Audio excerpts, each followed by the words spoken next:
मेरे चाचा का घर मेरे घर के पास ही था। चाचा का लड़का अक्सर हमारे घर आ जाया करता था।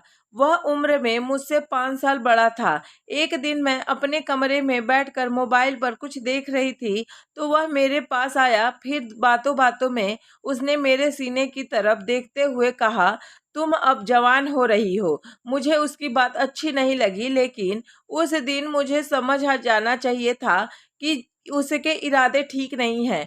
एक दिन मैं घर पर अकेली थी तो वह घर आया। उस वक्त मैं लेटी हुई थी तो वह मेरे पास आकर लेट गया और उसने अपना एक हाथ मेरे पीठ पर रख दिया। कुछ देर बाद वह धीरे धीरे अपना हाथ नीचे की तरफ ले गया और मेरे पीछे के हिस्से के बीच में अपनी उंगली फेरने लगा। मुझे यह अच्छा नहीं लगा और मैंने उसका हाथ अपने ऊपर से हटा दिया और अपनी पीठ उसके तरफ कर दी। वह मेरे काफी पास लेटा हुआ था कि तभी मुझे फिर से अपने पीछे के हिस्से के बीच में किसी काफी बड़ी चीज के छूने का एहसास हुआ। मुझे लगा उसका हाथ है और मैंने फिर से अपने हाथ से उसे दूर करने की कोशिश की, लेकिन जैसे ही मैंने उसे टच किया तो मैं समझ गई कि यह उसका हाथ नहीं बल्कि कुछ और है। जैसे ही मैंने उसकी तरफ पलटी तो उसने मेरा हाथ पकड़ा और अपने आगे का हिस्सा मेरे हाथ में पकड़ा दिया और कहा, देखो कितना बड़ा है, तुझे बहुत मजा आएगा। जब मैं घर पर अकेली थी मैं उससे कहा, बड़े भैया आपको अपने भाई के जैसे मानती हूँ, आप यह सब ठीक नहीं कर रहे हैं। लेकिन उसे अपने दिमाग में मेरे साथ गलत करने का भूत सवार हो गया था। उसने मेरे हाथ में अपना आगे का हिस्सा पकड़ाकर अपने एक हाथ से मेरे हाथ को उसके ऊपर जोर से पकड़ रखा था और धीरे धीरे उसे हिलाया जा रहा था। तभी उसने अपने दूसरे हाथ से मेरे सीने को पकड़कर कहा, किसी को नहीं पता चलेगा, हम एक बार कर लेते हैं। मैं बहुत ज्यादा डर चुकी थी और मैंने कुछ नहीं बोला। उसे लगा शायद मैं भी यही चाहती हूँ, इसलिए मैं कुछ नहीं बोल रही। और तभी उसने मेरी सलवार को नीचे उतार दिया। फिर उसने मेरे शरीर को सहलाने लगा। फिर उसने बोला, बस एक बार करते हैं, बहुत मजा आएगा। डर की वजह से मैं कुछ बोल नहीं पा रही थी। तभी उसने मेरा सूट भी उतार दिया और मेरे सीने को सहलाने लगा।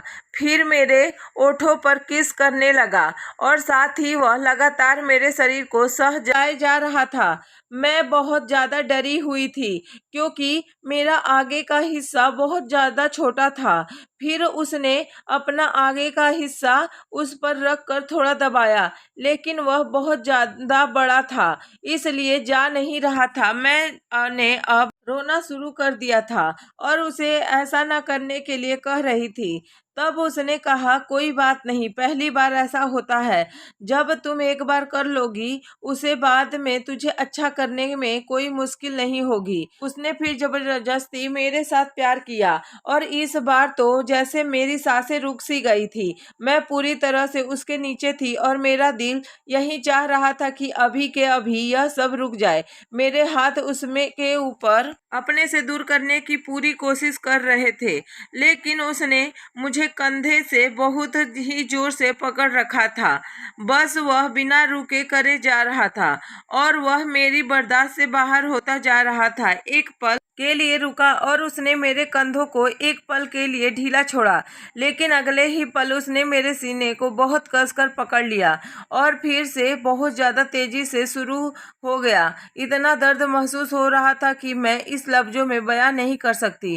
तभी आखिरकार उसके मुंह से बहुत जोर से आवाज़ निकली और अगले ही पल वह रुक गया और बिल्कुल ठंडा पड़ गया।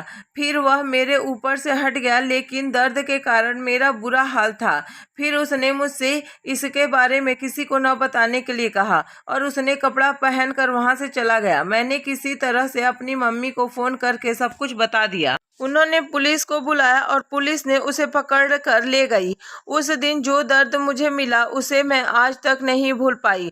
दोस्तों, यह कहानी केवल मनोरंजन के लिए बनाई गई है, इसका वास्तविक जीवन से कोई लेना देना नहीं है। दोस्तों, आपको यह कहानी कैसी लगी प्लीज़ कमेंट करके जरूर बताएं। अगर अच्छी लगी तो वीडियो को लाइक और चैनल को सब्सक्राइब कर लें। धन्यवाद।